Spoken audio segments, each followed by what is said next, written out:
bombalandı. İsrail rejiminin qırıcıları İran türklərini də hədəf aldı. Sağ olsun Azərbaycan Respublikası hakimiyyətini səssiz qalmadı. Nə bildi, İsrail rejiminin qırıcılarına yanacaq verdi. İran türklərini qırmaqda onun da payı olsun. Azərbaycan Respublikasında media Azərbaycan əskəri yox, İsrail əskəri oldu. Gözün aydın Azərbaycan. Təsəvvür edirsiniz, başlarına bomba yağır. Bu vəziyyətdə belə murdarlıqlarından qalmırlar. Bu halda belə ən kiçik fürsəti dəyərləndirib mütləq Azərbaycan Respublikası əleyhinə bir təbliğat aparırlar. Başlarına bomba yağır. Bu halda belə Azərbaycana pislik etməkdən, Azərbaycana zərər verməkdən çəkinmirlər. Yalanın böyüklüyünü görürsünüzmü? Və bunu adında İslam Respublikası olan bir dövlət eləyir. Bir dövlətin təbliğatının nəticəsidir. Təsəvvür edirsiniz? Yəni nə qədər murdar, nə qədər Azərbaycanı sevməyən, nə qədər Azərbaycana nifrət edən bir rejim olasan ki, başına bomba yağa, bu halda belə bunu dəyərləndirib Azərbaycan əleyhinə yalan, Azərbaycan əleyhinə fitnə bir təbliğat aparasan. Təsəvvür edirsiniz də.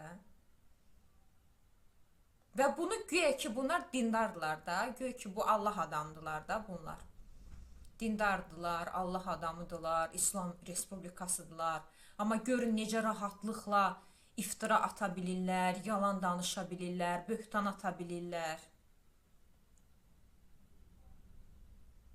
Və bugün də Azərbaycanda oturub İranı müdafiə edən əziz soydaşlarım, əziz həmvətənlərim, əziz vətəndaşlarımız, baxın, görün necə fürsətdən istifadə edirlər. Yəni, necə izah edim?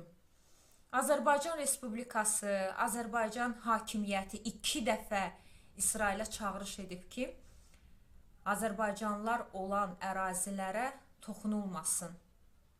Mediada bu haqda xeyli məlumat yayıldı, xəbər yayıldı. Amma görürsünüz necə yalan məlumatla Güney Azərbaycandakı soydaşlarımızı zəhərləməyə çalışırlar. Necə yalan məlumatla utanmadan, utanmaz Azərbaycan Respublikasına şər böhtan atırlar. Baxın, budur. Bu İslam deyil. Bu qətiyyən İslam deyil. Bu nədir bilmirəm, amma bu İslam deyil. Bu mənim dinim deyil.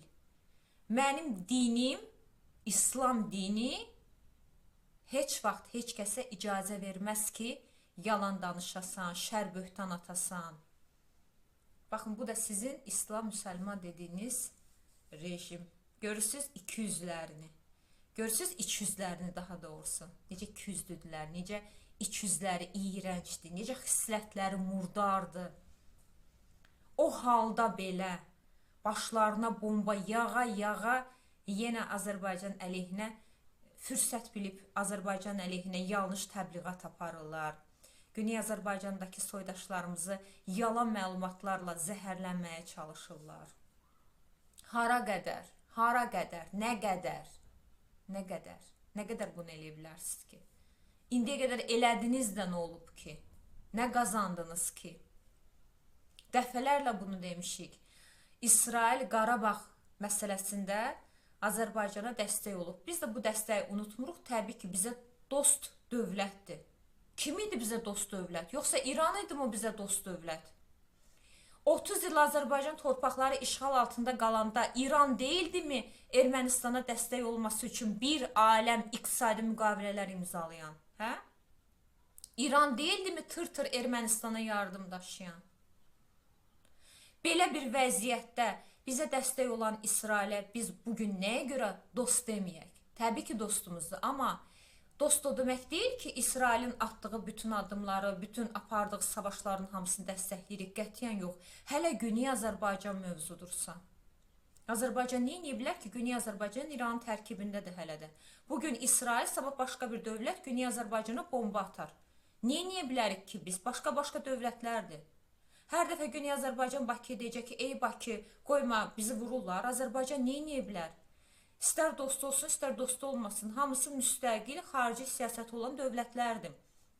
İstəmirsinizsə ki, İrana görə başınıza bomba yaxsın, məcbursuz İrandan ayrılasınız. Bunun başqa yolu yoxdur. İran dinç durmur ki. Və Güney Azərbaycandakı bacılarımız, qardaşlarımız öz bacımız, qardaşımızdır. Əzizlərim, bu cür yanlış təbliğatlara inanmayın. Bunlar hamısı fars şovinist rejimin apardığı anti-Azərbaycan təbliğatıdır. Necə murdardılar. Lənət olsun bu cür yalançılara. Lənət olsun. Sizin ən çox sevdiyiniz ifadədir, hə, termindir. Bax, bu cür Azərbaycan Respublikasına iftira atan sizin kimlərə elə lənət olsun.